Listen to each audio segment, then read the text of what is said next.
as per the request of my mother and her boyfriend, let's talk about the difference between rabbits and hares. Look, I'm doing it right now. I'm making a video. I'll tag you in it. I'm making the video right now. I'm making the rabbit video.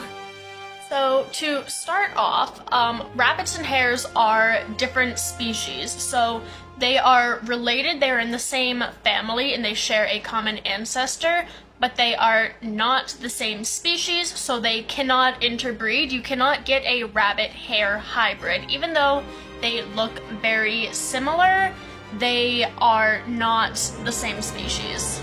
So let's talk about some differences. So here we've got two guys. On the right is a rabbit, and on the left is a hare. Let's go over the differences. So starting off with the rabbit, they tend to be, at least wild, they tend to be way smaller than hares. You can get some domestic rabbit breeds that are like ridiculously huge, but just the wild basic rabbit species tend to be way smaller. They also tend to have shorter hind legs as well and don't run quite so fast.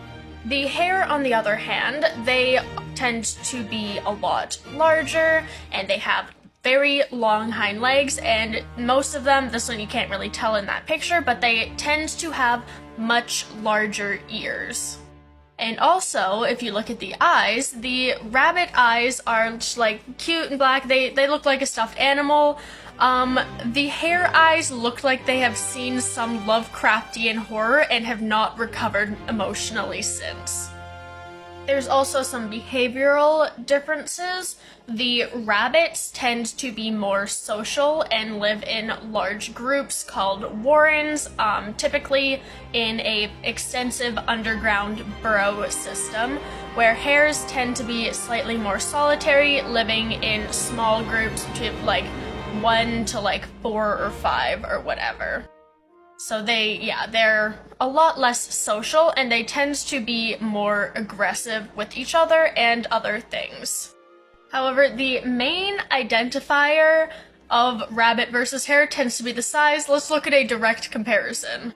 So here we have a rabbit and a hare eating out of the same thing. Guess which one is which? You only get one chance because it's kind of obvious. So let's play a game. Rabbit or hare? First off, this one. He's little, he's cute, he's fluffy. If you take a look, smaller ears and smaller hind legs. This one is a rabbit. Next one, this one. This is a hare. You can tell by the larger ears. This is kind of a bad picture, but there are longer hind legs and eyes that stare into your soul and turn it inside out. This one, take a guess.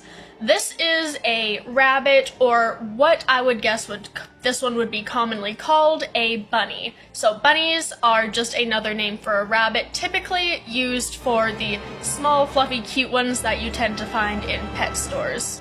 Also note, hares are wild, they are not pets. Rabbits or bunnies can be pets, even though they tend to actually be a very difficult pet. But this one is a rabbit or bunny if this looks like a domestic breed of rabbit. Again, small, fluffy, smaller ears and smaller legs. What about this one? So this is a snowshoe hare. You can tell that it's a snowshoe hare because right now it is white. However, in the summer it will shed its fur and become brown. But these ones actually have slightly smaller ears as compared to other hares just because they live in colder climates, and so the ears have to be smaller to avoid frostbite and stuff. Additionally, they have really, really big hind feet, hence the snowshoe part, to help them stay on top of the snow when running around and escaping. But this is a snowshoe hare, so it is a type of hare. Final one, I'll give you a hint. This is called a jackrabbit. Now that hint might have been a little bit of a red herring, because jackrabbits are actually hares. They're not rabbits. Even though they are called rabbits, lots of things are called things that they're not, such as red panda, koala bear, jackrabbit. So again, these guys have very, very big ears, and they tend to live in warmer places, like desert in like Arizona and Nevada, around that. So these large ears actually help with heat loss to act as like kind of radiation, just to lose as much heat as they can so they don't overheat. But again, you can tell large ears, super long hind legs, and you can't really see the eyes very good in this, but trust me, they're there staring into your soul. So yeah, there you go, Mother and Eric. The differences between rabbits and hares.